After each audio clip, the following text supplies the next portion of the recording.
প্রথমে আমি এটা যখন গ্রহণ করি তখন ভিন্ন ভাইস চ্যান্সেলর ছিলেন, এবং তারপরে যেই ভাইস চ্যান্সেলরকে তারা নিয়োগ দেয় সেই ভাইস চ্যান্সেলরের খুব পরিষ্কার ইসরায়েল সমর্থন ছিল, এবং তিনি গণহত্যার ক্ষেত্রে গণহত্যাকেও সমর্থন করেছেন।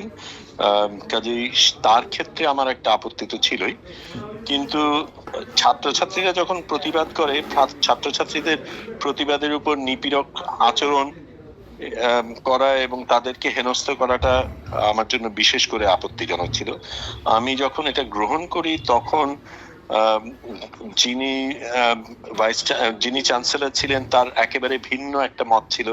তিনি এই বিশ্ববিদ্যালয়টাকে একটা প্রতিবাদী জায়গা হিসেবে দেখতেন, এবং এটা তখন, সেটা অবশ্য এখনো আছে, এটা পৃথিবীর আর্টস এন্ড কালচারের দিক থেকে 2 নম্বর স্থানীয় বিশ্ববিদ্যালয় বলা হয়। তো সেইগুলি তো একটা গুরুত্বপূর্ণ জিনিস, সেটার সাথে যুক্ত থাকে আমার সেই সময় কোনো আপত্তি ছিল না। কিন্তু এখন ইসরায়েলের গণহত্যার সাথে মানে তাল মিলিয়ে এই বিশ্ববিদ্যালয়টা করছে, এবং তাদের একটা বড় বিনিয়োগ ইসরায়েলি কোম্পানিদের ক্ষেত্রে, এবং সেখান থেকে তারা লাভ করে, কাজেই এবং ইসরায়েলিরাও লাভ করে, কাজেই তাদের অর্থ দিয়ে ফিলিস্তিনিদের হত্যা করা হচ্ছে, এটা আমার কাছে কোনোভাবেই গ্রহণযোগ্য না।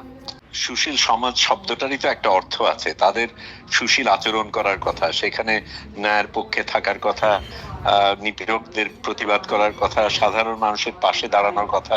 কিন্তু সেই জিনিস আজকে বাংলাদেশের সুশীল সমাজ সেই ভূমিকা পালন করছে আমি মনে করি না। অনেক ক্ষেত্রেই তারা সেখান থেকে দূরে সরে গেছে, এবং এটা সত্য যে এটা একটা নিপীড়ক সরকার, কিন্তু সেই পরিস্থিতির মধ্যেও আমাদের একটা ঐতিহ্য রয়েছে, আমাদের দেশে একটা বিরাট ঐতিহ্য রয়েছে প্রতিবাদের, ন্যায়ের পক্ষে দাঁড়ানো।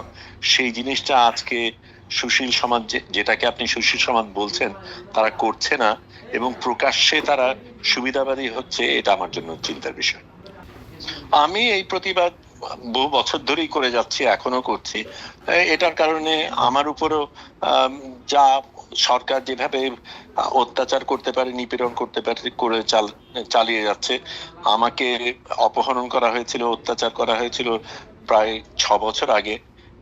এখনো পর্যন্ত চার্জশিট জমা দেওয়া হয়নি, কেস হয়নি, তারপরেও প্রতি মাসে আমি আদালতে হাজিরা দেই। এই সামনের 5ই জুন আমি আবার হাজিরা দেব। এটা তো চলছেই। এই ধরনের হয়রানি তো তারা আমার ক্ষেত্রে কেন, সারা দেশের অনেক মানুষের ক্ষেত্রে করছে।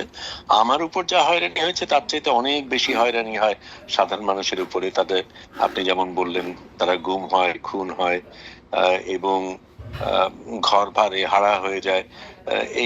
এটা আমাদের দেশের মানুষ এখনো কেন গ্রহণ করছে, এটাতে আমি অবাক হই। কিন্তু নিপীড়কের ওই সুযোগটা তো রয়েছেই, ভয় দেখানোর কারণে কিছু ক্ষেত্রে পার পেয়ে যায়।